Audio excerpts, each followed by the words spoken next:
Welcome to Minnesota Housing. This tutorial provides an overview of the selection criteria that will be used to evaluate applications. It also includes a number of changes for this funding round. Minnesota Housing evaluates applications for consistency with agency strategic and selection priorities, and it also considers organizational capacity, project feasibility, and cost reasonableness, cost containment. In this tutorial, I will provide an overview of each of these topics. In this year's RFP, Minnesota Housing has published well-defined funding priorities that include strategic priorities and selection priorities. The strategic priorities are 7 policy areas that serve one of the strategic priorities that are part of Minnesota Housing's strategic plan. As such, the strategic priority policies describe the main strategic focus and driving policy goals of the agency in the current round, and they will be of primary importance in the evaluation of applications.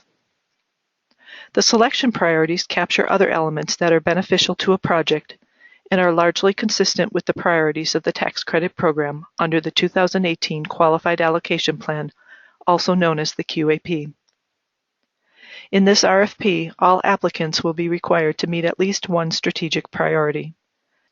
Emphasis will be given to proposals that meet multiple strategic priority policy goals, and proposals that are best aligned with strategic priorities will be evaluated for consistency with selection priorities. Next, I will provide an overview of each of the strategic priorities listed, which will be followed by a brief summary of the selection priorities. The 7 strategic priorities are transit-oriented development on fixed transit, greater Minnesota workforce housing, economic integration, tribal, preservation, planned community development, and supportive housing. The first strategic priority policy is access to transit. Projects located within 1/2 mile of a planned or existing light rail transit, rapid bus transit, or commuter rail station are eligible. Fixed transit lines that are currently existing or that meet the definition of planned lines are the Southwest, Hiawatha, Central Corridor, and Bottineau LRT, the North Star Commuter Rail, and stations of the 35W, Cedar Avenue, and Snelling Rapid Bus. Applicants can determine eligibility using Minnesota Housing's Community Profiles tool, which I'll describe later in more detail. Greater Minnesota Workforce Housing is another strategic priority policy. To be considered a workforce housing proposal, applicants must document need, as demonstrated by a low vacancy rate in the community, typically considered 4% or lower, and either net job growth of 100 or more jobs, 15% or more of the workforce commuting 30 miles or more to work, or planned job expansion documented by a local employer. In addition, applicants must document employer support, including a description of any contributions to the proposal such as land donations, cash contributions, or in-kind contributions. Lastly, applicants must provide evidence that their proposal contributes to the goals of a cooperatively developed, community-supported plan that addresses workforce housing needs. Economic integration is another strategic priority policy. Projects in higher income communities with income meeting or exceeding the 40th percentile for median family income for the region will meet this threshold. Proposals located in a census tract designated as a first or second tier economic integration census tract in Minnesota Housing's community profiles will qualify. This priority is only applicable to larger metropolitan communities, including the 7-county Twin Cities Metro, Duluth, St. Cloud, and Rochester. Next, projects sponsored by tribal governments, tribal corporate entities, or tribally designated housing entities will meet the tribal strategic priority policy. For this strategic priority section, the census tract portion is not applicable. You will need to verify that the ownership entity has a tribal percentage and to document how much tribal ownership is for each development. The preservation strategic priority will be met by projects meeting one of 3 risk of loss criteria. Projects that are risk of loss due to possible conversion to market rate, projects that are at risk of loss due to critical physical needs, or projects that are at risk of loss due to ownership capacity needs. After meeting one of the 3 risk of loss criteria, the project must also meet the definition of existing federally assisted units or critical affordable units at risk of loss, as defined in the selection priorities listed on the deferred loan priority checklist. The next strategic priority policy is planned community development. A development will qualify under this priority if it contributes to a community plan or initiative in which the local community is actively working on implementation steps identified in the plan, or the plan includes a timeline of implementation activities that runs past the date when the Minnesota Housing Board makes its selection. Plans superseded by more current plans will not qualify. Geographic boundaries of a targeted geographic area must also be identified by the plan or initiative. Qualifying plans in small communities may encompass the entire geography of the community or region, although the plan's targeted geographic area should be a subset of the community or region. The plan or initiative must respond to a crisis or opportunity and pursue community, economic, or transit-oriented development objectives for the target geography, aimed at creating a more vibrant, livable, sustainable, and equitable community, or reversing historic underinvestment or decline in the area. The plan or initiative must also include the rehabilitation or production of affordable housing as a key strategy to meet identified objectives. And lastly, the plan must identify specific activities and investments by which the local community is pursuing and implementing the objectives.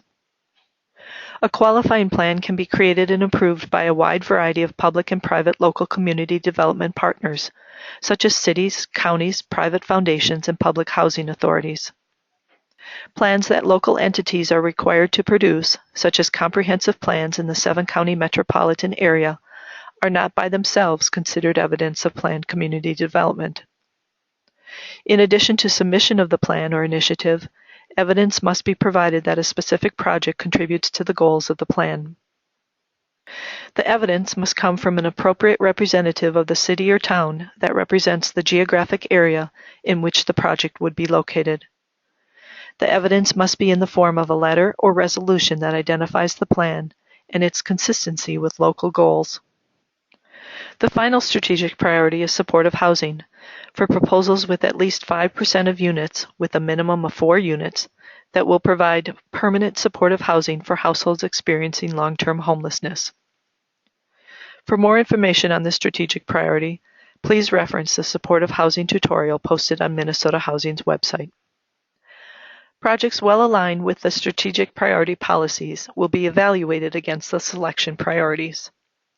The selection priorities generally fall into one of 6 major categories: tenant and affordability targeting, areas of opportunity, a new name for a category that contains primarily geographic-focused criteria, criteria that demonstrate support from the community, economic criteria targeted at promoting efficient use of Minnesota housing resources, criteria encouraging certain types of preservation efforts, and criteria that drive certain building characteristics.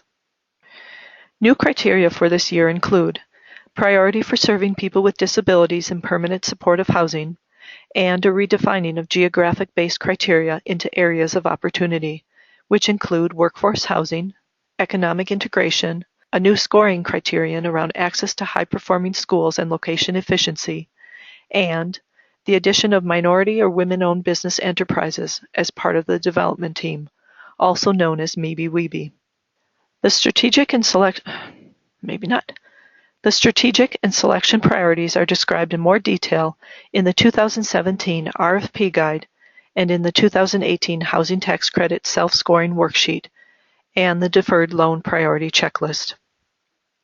In addition, applicants can find details on what qualifies and the type of documentation that must be provided to support claiming each priority in the new HTC Self-Scoring Help Text and Deferred Loan Priority Checklist Help Text created this year. Refer to the RFP Logistics tutorial for more detail on these materials.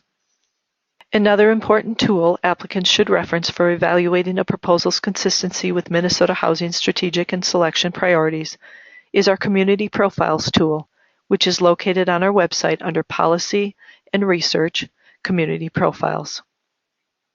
Applicants should reference the community profiles for scoring for information on priorities for the current RFP. Community profiles will also be available for applicants who are interested in planning for next year's RFP based on the 2018 QAP that will be brought to Minnesota Housing's board for approval in May. Applicants should also reference the Community Profiles tutorial. Proposals that meet the strategic and selection priorities will also be evaluated for organizational capacity and project feasibility. Consideration will be given to the applicant's mission, related housing experience, whether the applicant has successfully completed similar projects or is partnering with other organizations that have, and whether the applicant has strong current and expected capacity to complete and maintain the proposed housing, as well as other proposals being developed by the organization.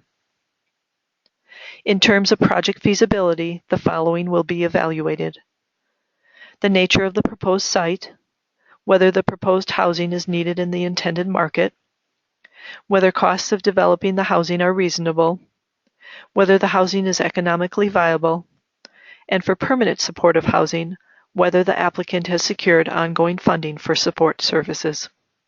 Of particular emphasis for Minnesota Housing is cost reasonableness and cost containment. The agency evaluates total development costs and intermediary costs and is interested in ensuring that the costs are reasonable, given the type of development being proposed, and that overall costs represent an efficient use of scarce, low-income housing dollars. Minnesota Housing uses a cost predictive model to assist in determining cost reasonableness. The expertise of its staff architects and the cost containment thresholds calculated through the 9% tax credit competition in the cost containment scoring criterion. For more information regarding Minnesota Housing's strategic or selection priorities, selection standards, or cost reasonableness, cost containment considerations, please contact Laird Sordith for RFP inquiries and Summer Jefferson for inquiries related to housing tax credits. Again, thank you for taking the time to view this tutorial.